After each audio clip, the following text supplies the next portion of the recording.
Yeah, that was one of the commercials for this set. What is up, everyone? Welcome back to another Mr. Woody review. Today we're taking a look at one of the dumbest and most overpriced LEGO Star Wars sets ever. This is the LEGO Star Wars General Grievous Combat Speeder. It includes these two minifigures here and originally retailed for $30.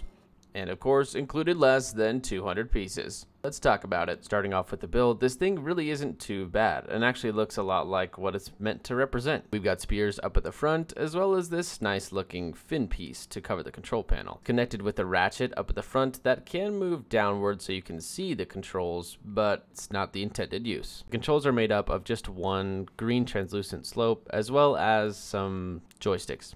Yeah, nothing special. The spears on the front are very accurate, as well as the little shooters at the bottom that are those sticks that are kind of sticking out.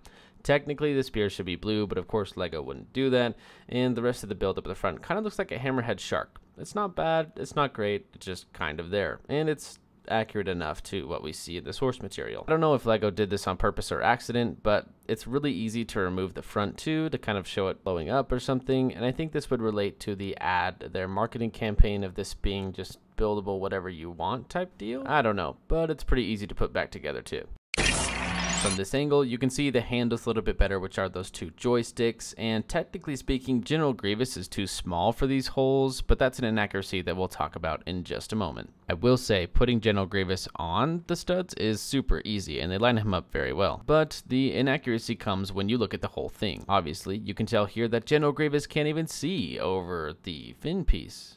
So maybe he just needs to grow a little bit. Looking at the actual image of General Grievous in this thing, you can see just how wildly inaccurate the size of this is.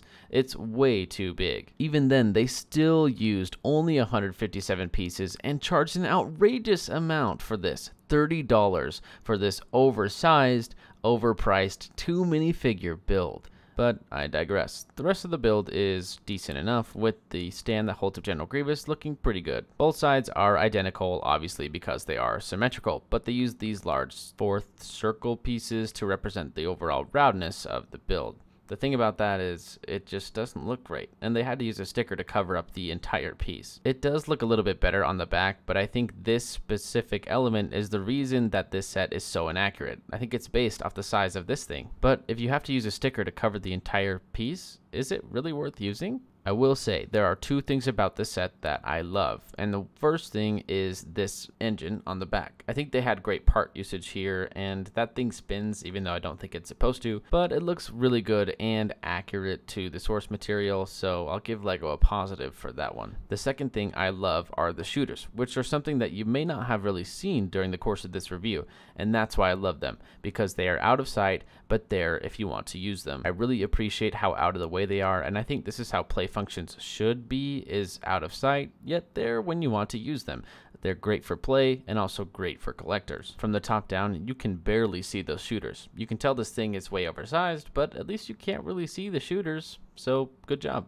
Of course, with all that talk of the build, we have to finally get into the most important part of any LEGO set, which is the minifigures. And the minifigures in this one are thankfully not a disappointment. I looked everywhere to find a scene in which General Grievous fought Windu in this specific setting, and I couldn't find one. So technically this interaction never happened, but I do appreciate that they gave us a Mace Windu and a General Grievous in the same set, both figures that are desirable and kind of hard to obtain sometimes. The General Grievous we get is General Grievous. While I think the arms are kind of outdated, there's really not much that they can do to update this figure, especially when it's in the Clone Wars era. This is the Clone Wars Grievous, and it makes a ton of sense to have it in the set. I even switched the chest piece around from one side to the other, and it looks good from both, although I probably should have kept it the same. But I think that's proof that for the Clone Wars specifically, this General Grievous works really well, and I love that they give us all 4 lightsabers every time. It's just a good all-around figure. My favorite part about General Grievous is the head though, and I think the mold is great, but I think the neck could use a little bit of tweaking. But with General Grievous out of the way, we have this Mace Windu. It looks really good, and the printing from the front is phenomenal. I really love the way that they did the legs and the torso too. They all match pretty well. I also like that this face is more normal than the other Clone Wars Mace Windu, because that one was just kind of creepy and sometimes haunts my dreams.